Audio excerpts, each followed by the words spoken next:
Hello my dear students, welcome back to the lecture series of Fundamentals of Mobile Computing. In this lecture we are going to discuss about the protocol architecture of 802.11 and similar topics. Let us discuss about the protocol architecture. The architecture of 802.11 has two layers, physical layer and the MAC layer. The physical layer is further subdivided into physical layer convergence protocol or the PLCP and physical medium dependent sublayer or PMD. The basic task of MAC layer comprises medium access, fragmentation of user data and encryption. The PLCP layer provides carrier sense signal called clear channel assessment. It delivers the incoming frame from wireless medium to MAC protocol data unit or MPDU for data transfer. PMD layer handles modulation and encoding or decoding of signals.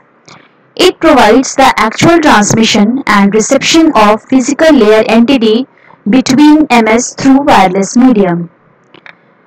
We can see the diagram of the protocol architecture of IEEE 802.11.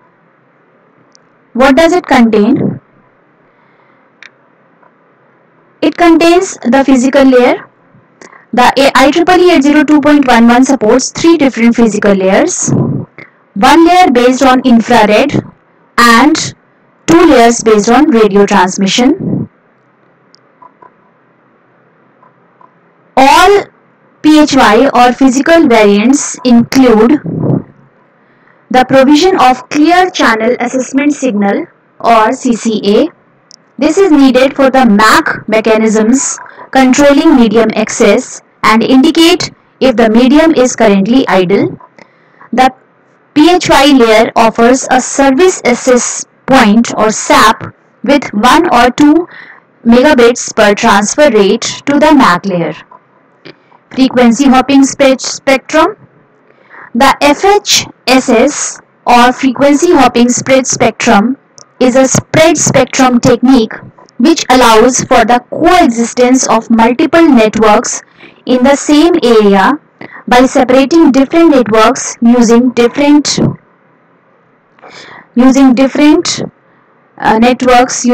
hopping sequences.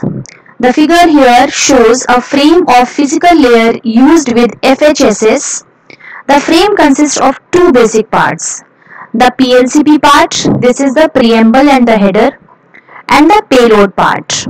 While the PLCP part is always transmitted at 1 megabits per second, payload can use 1 to 2 megabits per second. You can see this in the diagram. The figure shows a frame of the physical layer used with FHSS. It consists of two basic parts, the PLCP or preamble and header, and the payload part. While the PLCP part is always transmitted at 1 megabits per second, payload can use 1 or 2 megabits per second. The frame of the fields fulfills the following functions. What does synchronization do? The PLCP preamble starts with 80-bit synchronization, which is a 010101 bit pattern. This pattern is used for synchronization of potential receivers and signal detection by the CCA. Next comes the start frame delimiter, which is SFD. The following 16 bits indicate the start of the frame and provide frame synchronization. The SFD pattern is 000011 0010 111101. PLCP PDU length word, which is the PLW. The first field of the PLCP header indicates the length of the payload in bytes, including the 32-bit CRC at the end of the payload. PLW can range between 0 to 4095. PLCP signaling field or PSF. This 4-bit field indicates the data rate of the payload following. All bits set to 0 indicates the lowest data rate of 1 megabits per second. 2 megabits per second is indicated by 0010 and the maximum is 8.5 megabits per second, which is 1111. Header error check HEC. The PLCP header is protected by a 16-bit checksum. The direct sequence spread spectrum. The direct sequence spread spectrum or DSSS is the alternative spread spectrum method, separating by code and not by frequency. IEEE 802.11 DSSS PHY for physical uses the 2.4 GHz ISM band and offers both 1 or 2 megabits per second data rates. The system uses differential binary phase shift key DBPSK for 1 megabits per second transmission and differential quadrature phase shift key DQPSK for 2 megabits per second as modulation schemes. Figure shows a frame of physical layer using the DSSS. The frame consists of two parts. It can be seen in the diagram. One is the PLCP part and the other is the payload header part. While the PLCP part is always transmitted at 1 megabits per second, payload, that is MAC data, can use 1 or 2 megabits per second. We continue with the terms used in this diagram. This field has following functions: synchronization. The first 128 bits are used for synchronization, energy detection, frequency offset compensation. The synchronization field only consists of scrambled 1 bit. Start frame delimiter or SFD. This 16-bit field is used for synchronization at the beginning of the frame and consists of the pattern 1111 00 111 01 00000. Signal. The values in this field indicate the data rate of the payload. The value 0 cross 0A indicates 1 megabits per second. 0 cross 14 indicates 2 megabits per second. Other values have reserved for future use, that is higher bit rates. Service. This field is reserved for future use. However, 0 by 00 indicates an IEEE 802.11 complaint frame. Length. 16 bits are used for length indication of the payload in microseconds. Header error check or HEC.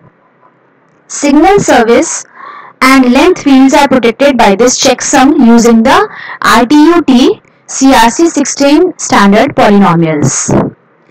Next is the infrared. The physical layer based on infrared transmission uses near visible light at 850 to 950 nm. Infrared light is not regulated apart from safety restrictions using laser instead of LEDs. The standard does not require a line of sight between sender and receiver, but should also work with diffuse light. This allows for point-to multi-point communications. The maximum range is about 10 meter if no sunlight or heat resources interfere with the transmission. The frequency typically such a network will only work in buildings, for example inside the classrooms, meeting rooms, etc. Frequency reuse is very simple. Wall is more than enough to shield one infrared based IEEE 802.11 network from another. That is why the example is that it can be used inside a classroom or a meeting room, etc. Because as soon as the wall comes, the rays would be stopped from passing on. The MAC layer. MAC layer is responsible for controlling the access medium, roaming, authentication, power conservation, etc. The basic services provided by MAC layer are mandatory asynchronous data service and optional time-bound service. Asynchronous data service is provided in ad hoc network medium and both services are available in infrastructure mode. Access mechanisms defined under IEEE 802.11 are carrier sense multiple access with collision avoidance, request to send or clear to send. These methods are called as distributed coordination functions DCFs and offers synchronous service. Then we come to the access mechanism using the CSMA or CA. The mandatory access mechanism is based on carrier sense multiple access with collision access CSMA-CA. It employs a random back-off mechanism with carrier sense and collision avoidance to reduce the probability of collision between two frames. The mechanism behind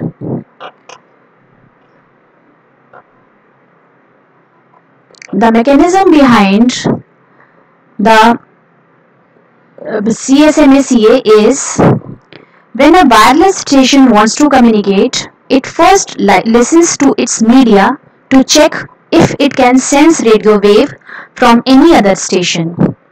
If the medium is free for a specified time, then the station is allowed to transmit.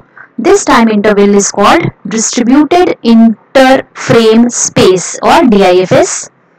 If the current device senses carrier signal of other device on the same frequency, it does not transmit and initiates a random timeout. After the timeout has expired, the wireless station again listens to the radio spectrum, and if it still senses another station transmitting, initiates another random timeout. When it does not sense another wireless station transmitting, it starts transmitting its own carrier signal to communicate with other station.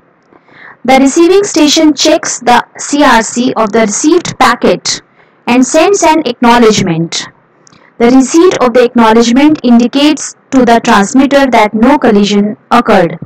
If the sender does not receive the acknowledgement, then it retransmits the fragment until it receives the acknowledgement. Next is the access mechanism using the RTS or CTS. This mechanism is used to solve the problems of hidden terminals. This problem occurs if one station can receive two others, but those stations cannot receive each other. The two stations may sense the channel is idle, send a frame and cause a collision at the receiver in the middle. In order to reduce the probability of two stations colliding because they can't sense each other's presence, the standard defines a mechanism called Virtual Carrier Sense or VCS.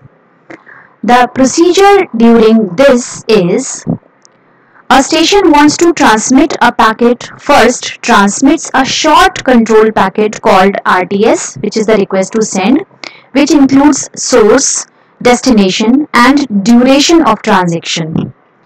The destination station, after receiving this request packet, responds with a response control packet called the CTS, clear to send, which includes same duration information.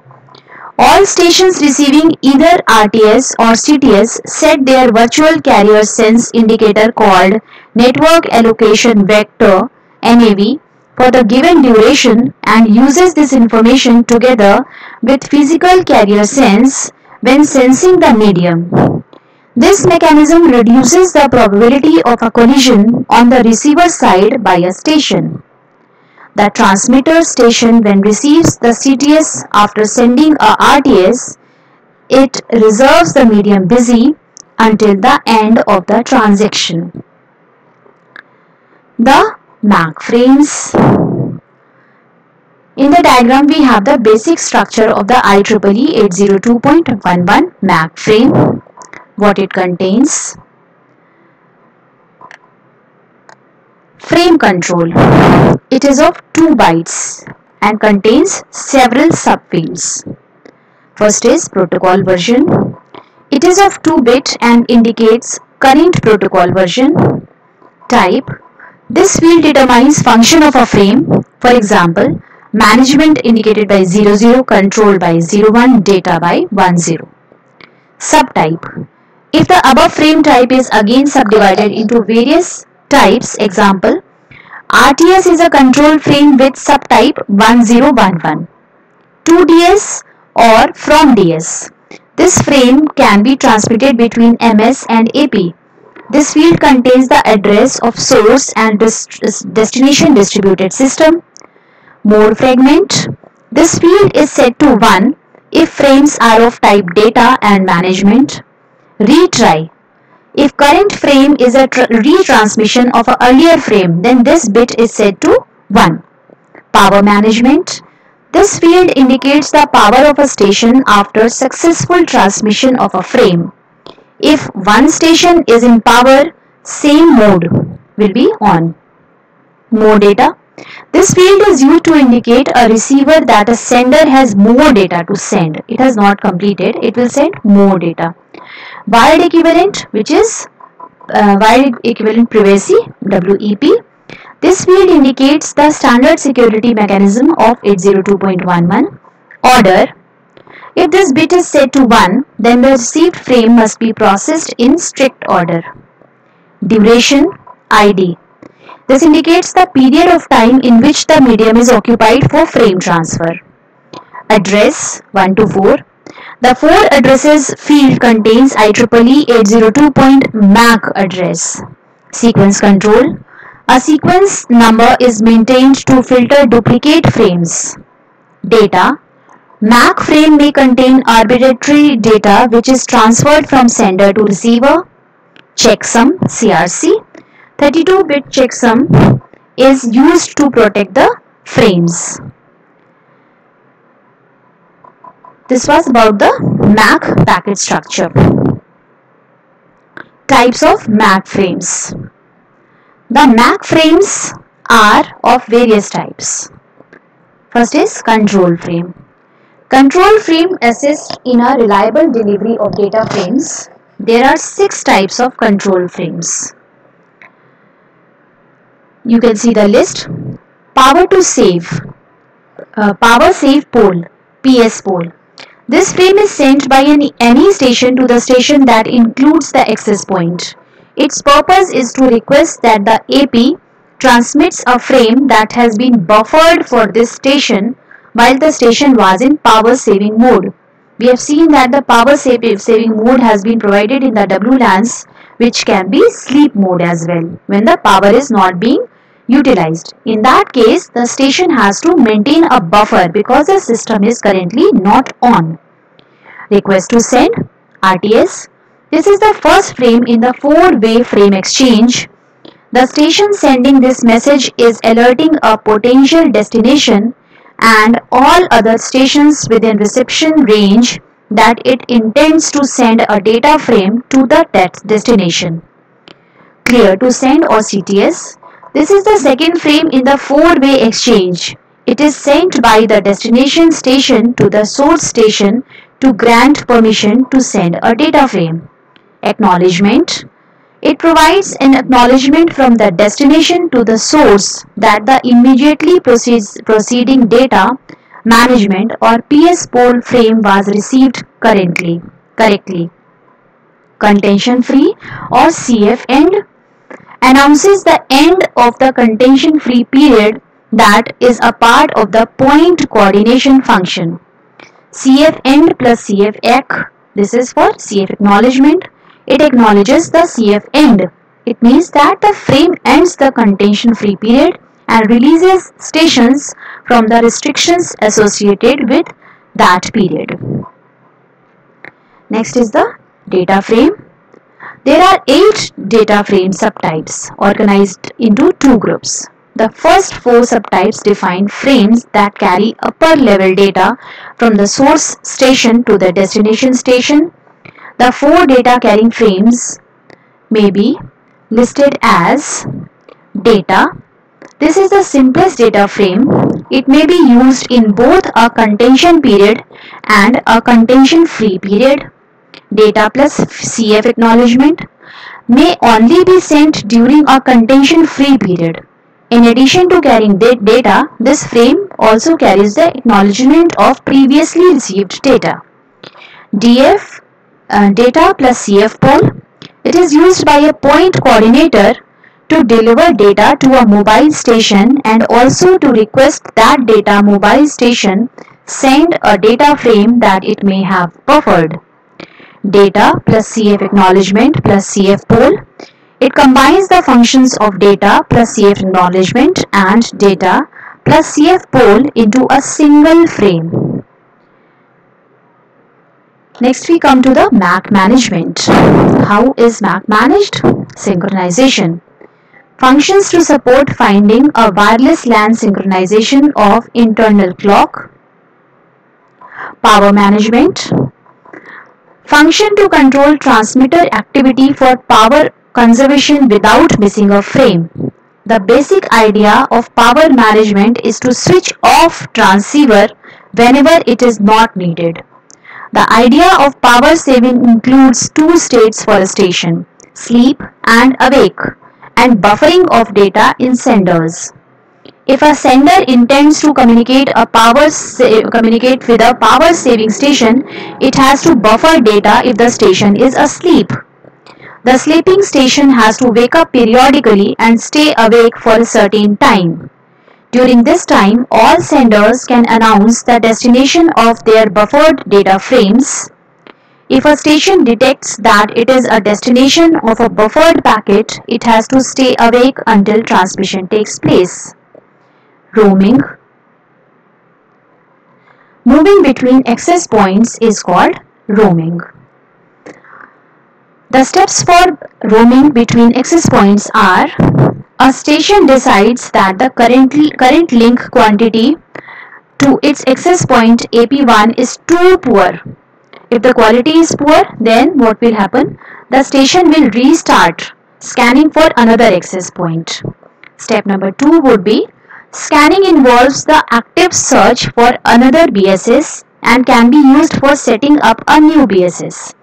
Scanning is of two types.